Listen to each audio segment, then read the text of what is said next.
Welcome in, everyone. RF Refugees podcast. Ted here. John is not here. John neglected to remember that this was his spring break and he had to be with his daughter while he was on spring break. But I'm here. I don't have kids. I have you all as fans. You all after just watching a fairly crushing 4-0 loss to DC United to FC Dallas. We'll be here to break it down. I just finished watching the game, so the memories of the game are all fresh in my head. It's I had to hype myself up to sit down and watch this game, considering the result and everything. And I think without further ado, you know what? We're just going to dive right into it. I'm not going to tell you anything about my life. You get to find out that next week. It doesn't work when I don't have someone to really bounce off of. So let's get into it. Let's talk DC United.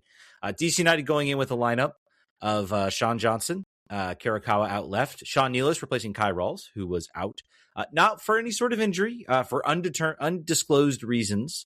If we had Stephen Goff, we'd probably find out what exactly those undisclosed reasons are. My hopeful guess is that it's a green card for Kai Rawls because that frees up an international slot for this team. But we'll see. Lucas Bartlett, Hefty out there on the right, Pirani out right with Peltola and Cervani in the middle, Peglo out left, Hopkins sort of in the center as kind of a second forward. So an interesting thing, we've seen Pirani kind of play as kind of the second forward to Baribo. And so I saw this line, I was like, okay, well, that's a mistake. But I watched this game. No, Hopkins was very much in the center of the field, very much playing as kind of a second forward, and Pirani was outright. Did it work? No, obviously it didn't work because DC United lost 4-0. But some interesting things maybe to talk about this game. It does appear like maybe there is some ideas from Weiler about how he kind of wants to maybe shift some things around.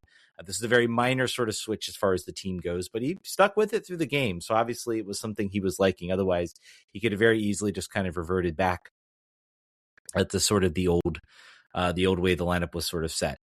But, you know, Hopkins and Baribo sort of playing as sort of Hopkins kind of playing as the false nine, Baribo as the false forward. DC had probably one of their few better chances of the game, 6 minutes in, a sort of steal off the break. Peglo kind of runs down the field. He has options between Pirani and Baribo. Baribo certainly wants that ball a little early. He doesn't get it. The ball kind of pings around. There's kind of a cross in the center of the field, a header by Baribo. A solid save by the FC Dallas goalkeeper. But other than that, not a whole lot of that was really kind of the only really sort of best chance, I guess you could say, of the half. There wasn't too much else from this game. This was definitely a story of DC getting certain moments, getting opportunities, you know, having moments where maybe they could find a way to get a goal and put themselves into this match and just really couldn't do it.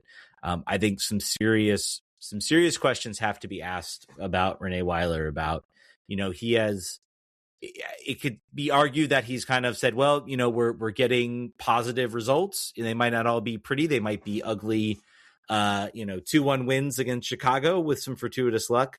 They might be 0-0 draws against Atlanta, but, you know, we're out there, you know, getting results and so I'm going to stick with the team that's out there and see if they can sort of put it together. But I think it is high time now for Weiler to maybe try some things. And I'll be very curious to see what happens in this next game, because this was obvious. This was like the first performance where you can say like stuff fell flat. There's an argument to be made that there needs to be some changes. There need to be some changes amongst the lineup.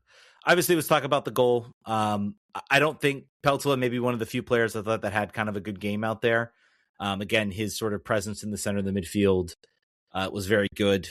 This really was a game. This wasn't 4 goals where FC Dallas was clearly better throughout the 90 minutes and controlled the game and controlled DC. This was a case of one team being clinical in the final third, finding opportunities to get goals, whether it's from set pieces, whether it's from, you know, a long ball over the top. They found ways to score goals in this game. And DC just simply could not generate those types of chances. It was kind of a messy performance. So ball over the top. I believe that was over the top to Farrington. I'm not sure who played the ball, but it was a really nice ball over the top. I think Sean Nealis, the lack of game time may be playing a role in this. He kind of loses his attacker on the goal. And ultimately, Farrington does a nice job of sort of finishing that chance and finishing that opportunity. 1-0, 1-0 FC Dallas. I thought DC then tried to say, okay, we're going to fight back in this game. Very positive things to see for this team moving forward. They passed the ball, they moved the ball. I thought of the players in the attack that looked decent. I thought Peglo showed some signs. I thought he was at least willing to dictate play a little bit. Pirani, again, I thought was mostly invisible for the first half. He was non-factor. It seemed like every time the ball got to his feet for an opportunity, the pass was either deflected or there were other chances that just weren't there. Just in my opinion, not a strong performance. He was like checking back a lot into the defensive half of the field. But other than that, just not a whole lot. A lot of crosses in this game. I would be very curious to look at like DC's pass map, but it felt a lot of times they weren't really able to find much in the middle. So they would kind of like shift it out wide and they would find either Kirikawa or they would find Hefty or someone else. And then there would be a cross into the middle. Then not a whole lot as far as chances being found for this team in the net. So just a lot of crosses coming in, which was a little frustrating. I guess that's the type of stuff we saw from 2025. Again, those themes are going to come up in this game. Obviously, some concerning injuries. Sean Nealis going down with apparent shoulder injury, and then clearly a hampered Ty Baribo, which is something you don't want to see coming off with a hamstring injury. The second goal comes from a free kick, a foul by Bartlett.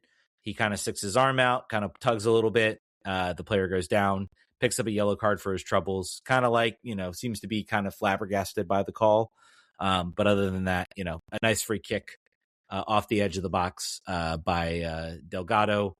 I'm not sure there is much you can really do if you're Sean Johnson. The ball kind of comes over the wall, so he's late to react to it.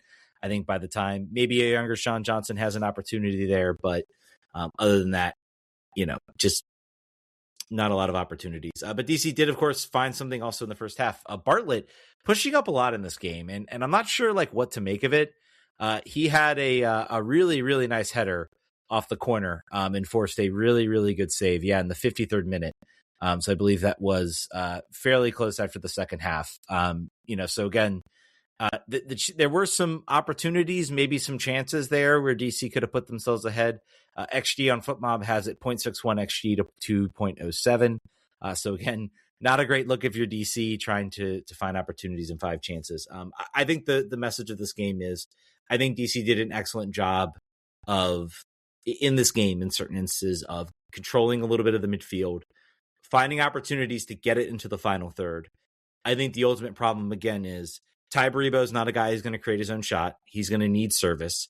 And your 3 players that are supposed to provide that service right now are Jackson Hopkins, Joao Peglo, and Gabe Pirani.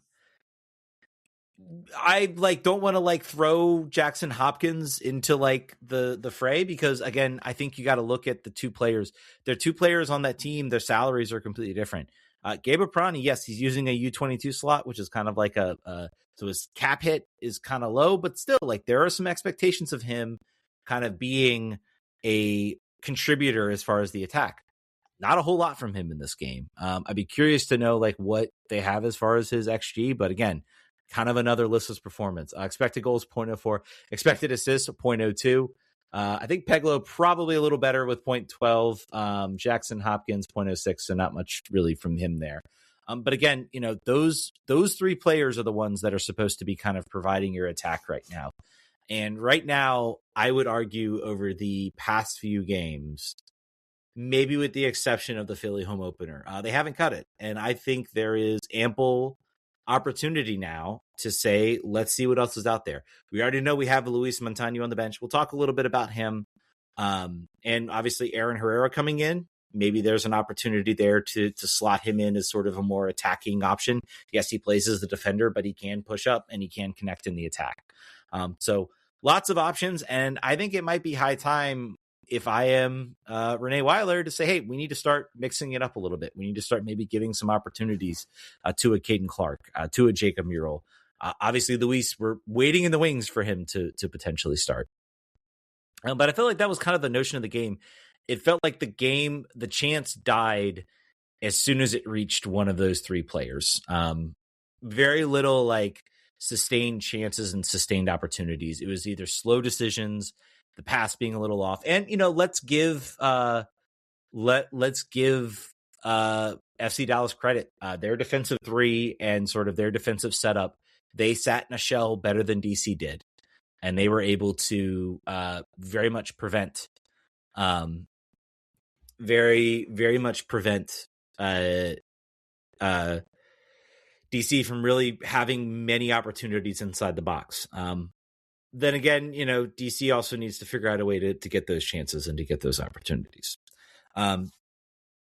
Seth over at Seth Hood at Blue Sky says, given the sheer number of times Gabriel Pirani spoils the attack by getting in the way of actual soccer players, is it better to play him as a forward or just have him stand in the corner wearing a funny hat? My opinion is hat.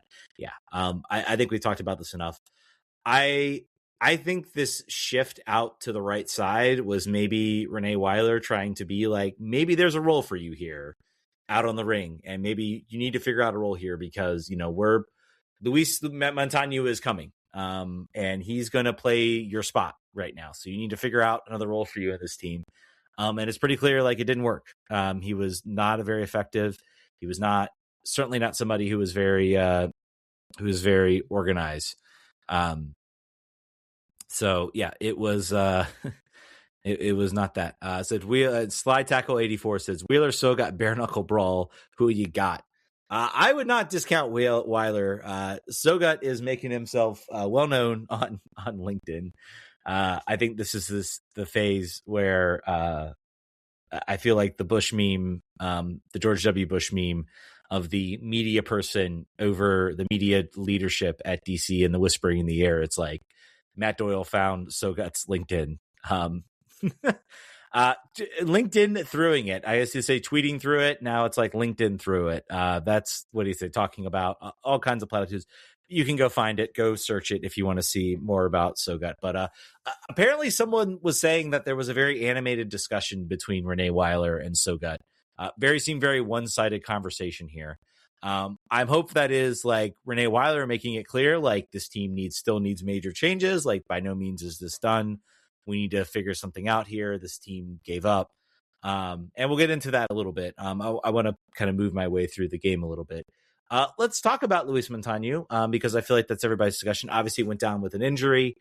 So he went out for 68 minutes, I think. And I will say 30 minutes. He was out there for 30 minutes. I will say when Aaron Herrera and Luis Montano entered the game, I felt like there was a little bit of a lull as far as like DC, like not really generating too much. And then when those two entered the game, suddenly things started to go open. I actually thought Pirani played a little bit better. I thought he was a little more active. Montano had some opportunities. I felt one of the bigger problems with the team was that when you have Lucas Bartlett kind of sitting up top, getting into the attack, like I feel like then that prevents other players. I mean, I guess yes, you can drop back Cervania, you can drop back or Peltola back into the defensive third and try to cover there, but like Bartlett was staying up a lot and trying to attack, and I felt like it was because if it wasn't Ty Baribo, no one else was really attacking. And then once Montano entered the game, suddenly there were a couple more options. There was another guy kind of making a run, trying to get back. And I thought DC looked a lot more active. They looked like they were combining a little bit, sort of forcing some kind of quick passes and quick opportunities. The first half and through kind of that first 15 minutes before they checked in, it was still kind of very direct and very predictable too. And not a whole lot really other than kind of like the set plays where you're really seeing many opportunities. So I am wondering, like, if you feel like Montano can go 30, 40 minutes, if you can get him to where he's going another 15, maybe 15 to 20 more minutes. I mean, at that point, why not just start him? Why not just put him out there, let him get an opportunity to play in a game, not just come off the bench and try to make a difference.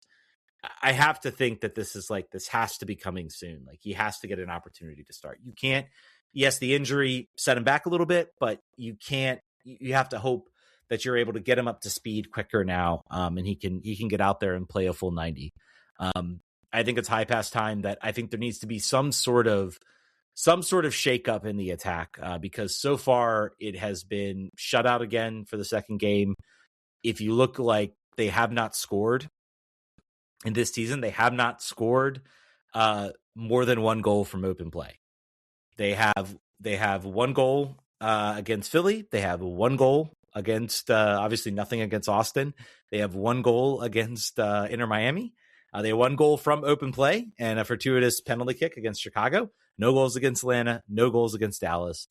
It's high time that you shake things up in the attack and you maybe give some opportunities to some other players to see if maybe they can kind of put together some sort of run and really kind of, shake things up, because I feel like you're not getting it from Pirani. I think Peglo still seen a little more. I want to keep Hopkins around, but also I don't think I have a really strong argument to kind of keep him on the field. So we'll see what happens in the next game. I feel like maybe this is the moment where if you're Weiler, you're like, we're not going to regress. We're not going to fall back to another opportunity. He was very, very glib in the press conference, basically, dispelling the sort of what happened with the game. Not really happy and certainly very upset, I think, that his team kind of regressed sort of back. So it'll be curious to see what his mood is like Thursday. He's been very much in kind of a good mood as far as a coach now. Coming off a loss, I think it's going to be important for the team and for the organization to get back. And says PJ Cass says Coach Wheeler was said pretty critical the last 15 or minutes or so. Said felt like there were players who've given up. Speculating discussion who he was talking about. I don't know. I feel like defensively the team certainly, whether it's Bartlett, whether it's Herrera, there's been some, Christopher Inger says, did Herrera have a future with DC? Only caught 15 minutes a match. His body language looked bad as it did in late 25. He seemed to prefer getting sent off to suffering anymore on the pitch. I'm sure he could be a good contributor somewhere else, but things, let's hope with him here. He's surprised we haven't seen a trade yet. The club would be getting him at this point, but that's better than what we saw Saturday. I don't know, if I necessarily agree. He caught the last 15 minutes of the match, so you came in about minute 75. I would say from about minute 61 to minute 75, he was very lively. He was very much out there. I think the third goal, everyone's head dropped. It wasn't alone. It wasn't Herrera. It wasn't alone. He is coming off injury. I'll be curious to see how quickly, maybe they want to try to get him onto the field. Hefty's been good. I think Hefty at center back, not a great combination. I think the third goal comes from the fact that there is not a big center back like a Sean Nealis. Bartlett is not the one marking, and you're basically depending upon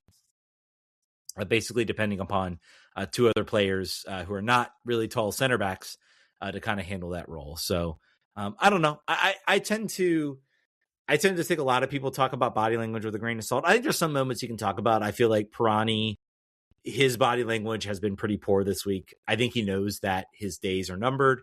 He's not having the season that he wants, and I think he's making it easier and easier every week to find himself off of the starting lineup. He's had a moment or an opportunity to, I think, stamp his place and say, nope, I deserve to be on this team.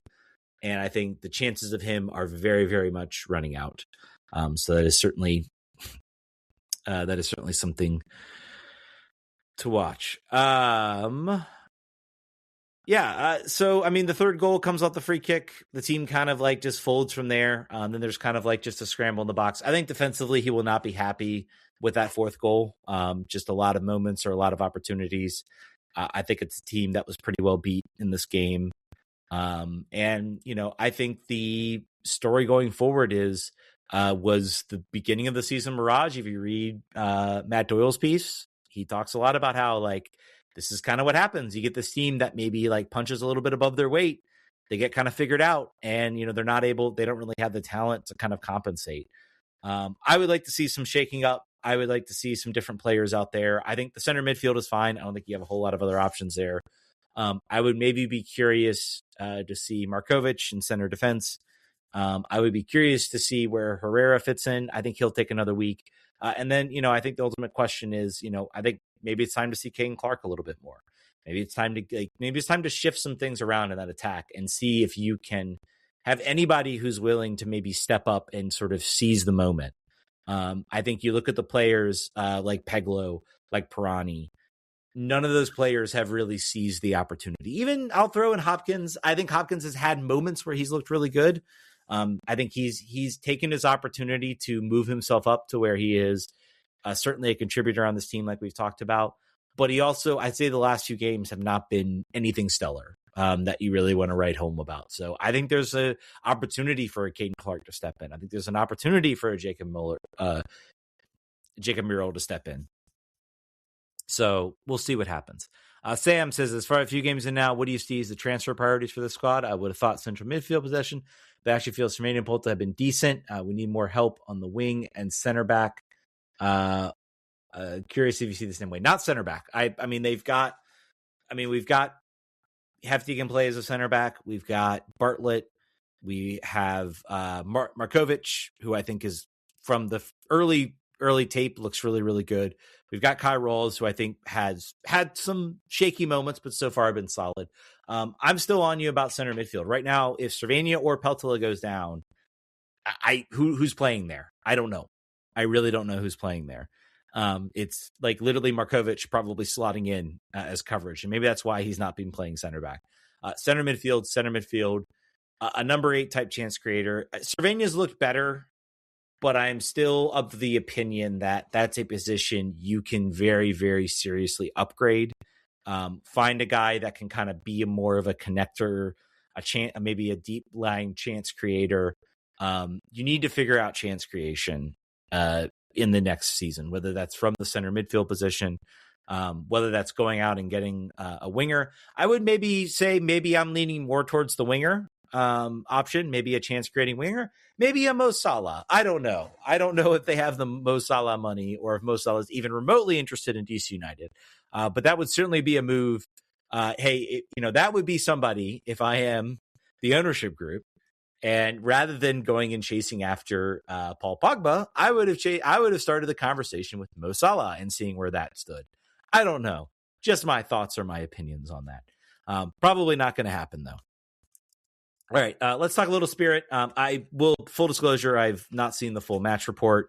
However, looking at the stats, looking at everything else, this is the type of game with the Spirit that I think we all knew that they could play. First game is from Simply B1. Do we think the Spirit have broken their winless streak in a meaningful way? Do we consider it a convincing win or trouble still on the horizon? If the latter, what's still the missing piece? I don't know. I don't know if it's either or at this point. That was a fairly dominant win as far as just the opportunities and chances. I never really bought in, and I think John as well. We both have never really bought in that this team was in trouble.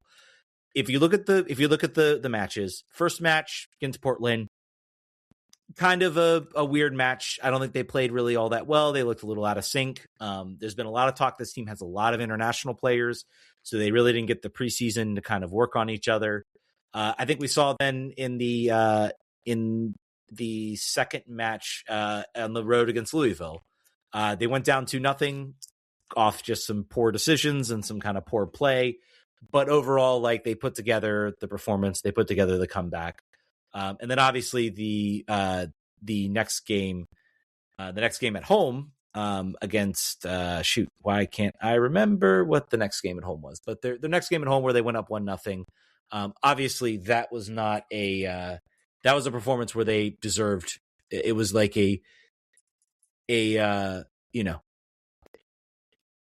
a type of performance you usually see out of this team where they just dominate on the score sheet, dominate on everything else against Utah. Thank you. That finally got that. The 3 goals against three expected goals they deserved to win that game. And if it weren't for a silly, mistake, defensive giveaway, they would have won that game.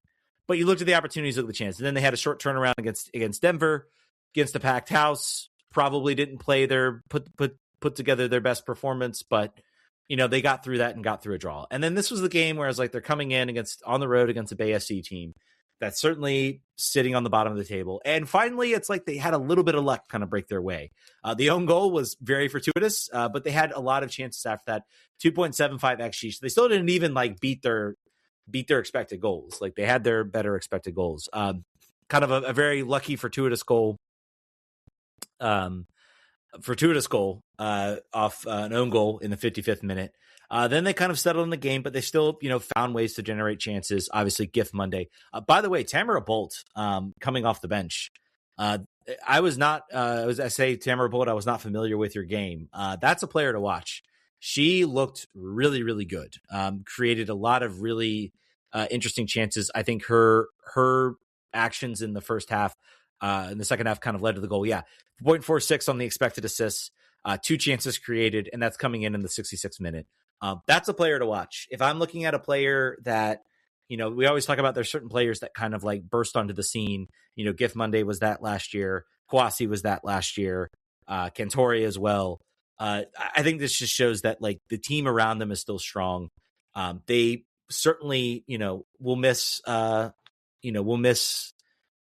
Bethune, but I think there is still some strong talent amongst this team. And I thought, Hirschfeld had a kind of a bounce back game, which was good to see. I thought she had a couple moments where she won the ball in the center of the field, was a little more of a presence out there from what I could see. So, and that was just based off highlights, but just some good performances and looking at the stats. So I think this team is fine. I'm not concerned about them. I think they'll be okay. I think some people just need to get off the sort of high seats.